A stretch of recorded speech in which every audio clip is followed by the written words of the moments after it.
Good evening from the Arizona desert. My name is Tom, and I'm out here in Phoenix, Arizona, and this is the daily DoorDash numbers from the desert. Actually, it's morning time. I did not do a video last night. I was exhausted. I think a couple of individuals actually caught me taking a little nap as I was testing out the StreamYard last night. My midnight alarm was probably caught on the live, and that's fine.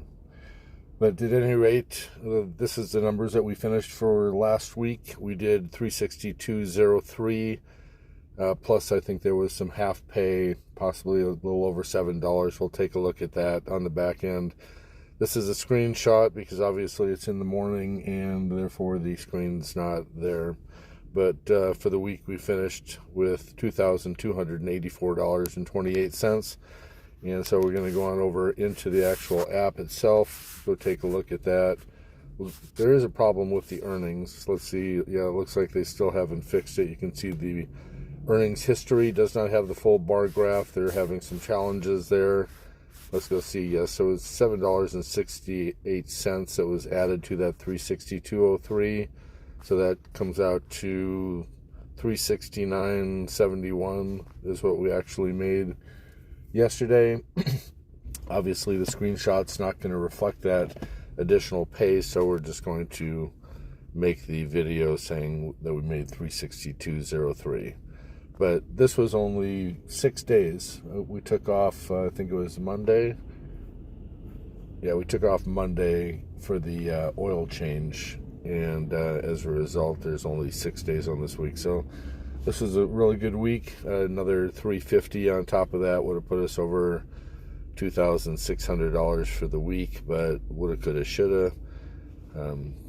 Not going to brag about numbers that were not actually produced, and actually we're not bragging. We're just revealing the potential of what you can actually still earn out in DoorDash in a good market. Now, I know that some other individuals, I was on a live with Rideshare Rodeo with Steve, and he was not getting any orders in his area. So that's the argument. Is DoorDash actually diminishing in volume, or is it still going strong?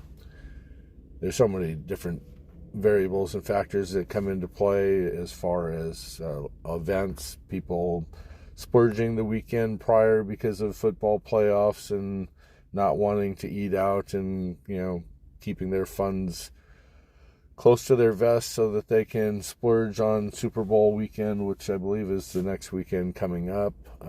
Weather, did they stockpile up already for groceries?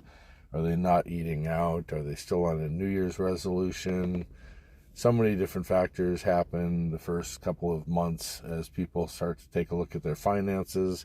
Some are successful with revamping their budgets and trying to reduce their debt and have their dollars be stronger. Others, fail. Others are like, I have to do this. This is convenience for me, and they still, go forward with using the different gig platforms and whatnot.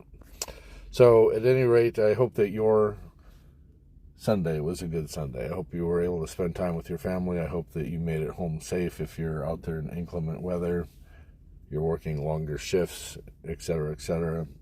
Obviously, safety is paramount.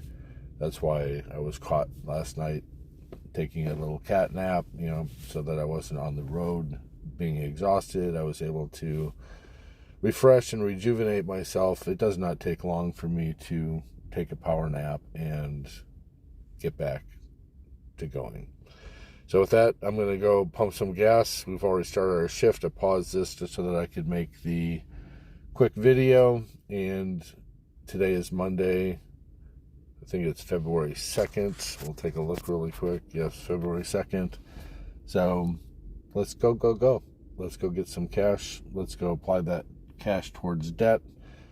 That's the primary objective on my journey through the desert. If you're walking alongside of me, I hope that you're doing the same. I mentioned in a couple other videos, I will be throwing $1,400 towards a credit card and paying it off before the 15th of February. And that's a good feeling, and then those funds will be debt snowballed into our next primary target. So with that, I wish you well. Let's go, go, go.